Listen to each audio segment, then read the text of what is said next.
రాముని ప్రాణ ప్రతిష్టాపన కార్యక్రమాన్ని ప్రధాని మోదీ, యూపీ సీఎం యోగిలు ఈవెంట్ మేనేజర్ల నిర్వహించారని విమర్శించారు సిపిఐ జాతీయ నేత నారాయణ.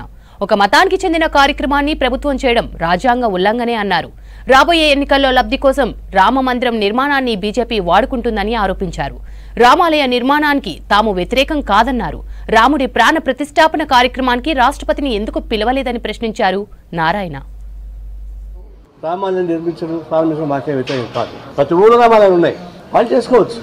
కానీ ఎన్నికైన ప్రధానమంత్రి, ఎన్నికైన ముఖ్యమంత్రి, ఉత్తరప్రదేశ్ ముఖ్యమంత్రి ఇద్దరు కలిసి దానికి మొత్తానికి ఒక ఈవెంట్ సెలబ్రేషన్ మార్చేశారు. భారతదేశంలో అనేక కులాలు, మతాలు, జాతులు ఉన్నాయి. అందరినీ కలుపుకొని భిన్నత్వం, ఏకత్వం చెప్పి రాజ్యాన్ని కాపాడుకున్నాం. అక్కడ బాబ్రీ మసీద్ కూలగొట్టిన దానికి ఆద్యుడు ఉంటే ఎల్కేద్వాని ఫాదర్ ఆఫ్ ది ఇష్యూ. కానీ ఎల్కేద్వాని ఎక్కడున్నాడు ఇప్పుడు? ఆయన రాని లోపలికి రావద్దని దండం పెట్టేశారు. ఎందుకు రావట్లేదు అంటే మోడీ గారు పార్టీ లోపల పార్టీ బయట ఆయనకు సమానంగా ఉండదని తెలుసుకోలేదు. అందుకే ఎల్కే అద్వాలని కట్ చేశారు. బయట ఇతర రాజకీయ పార్టీ కూడా బ్లాక్ మెయిల్ చేస్తారు.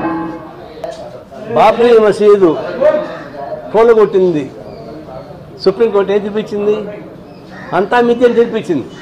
ప్రపంచం మొత్తం చూశారు బాబ్రీ మసీదు కూలగొట్టింది. అట్లనే సుప్రీంకోర్టు అంతా మిథ్యని తీర్పు. ఇంకొక ఆహ్వానం ఏంటంటే దేశాధ్యక్షురాలు ముర్ము ప్రథమ పౌరులు, అట్లాంటి వారిని పార్లమెంటు ఓపెన్కే అని లేదు, భవనాన్ని ఓపెన్ చేయడానికి.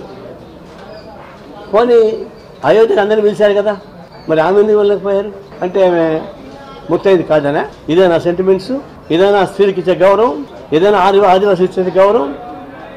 ఇవి చాలా దుర్మార్గమైన ఒక నేరపూరిత సామ్రాజ్యాన్ని నిర్మించేందుకు ఉపయోగపడే నేరపూరిత వ్యక్తిగా అమిత్ షా, మోడీ మారిపోయారు.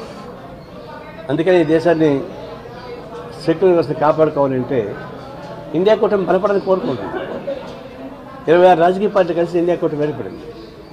దీన్ని బలపరచుకోవాల్సిన అవసరం ఉంది. కొంతమంది మోడీ బ్లాక్ మెయిల్ వల్ల కొంతమంది బెదిరిపోతున్నారు. కాంగ్రెస్ పార్టీ ఒక విషాద దృక్పథం లోపించడం వల్ల కూడా కొంతమంది బయటకు పోతుంది. ఇది ప్రమాదం.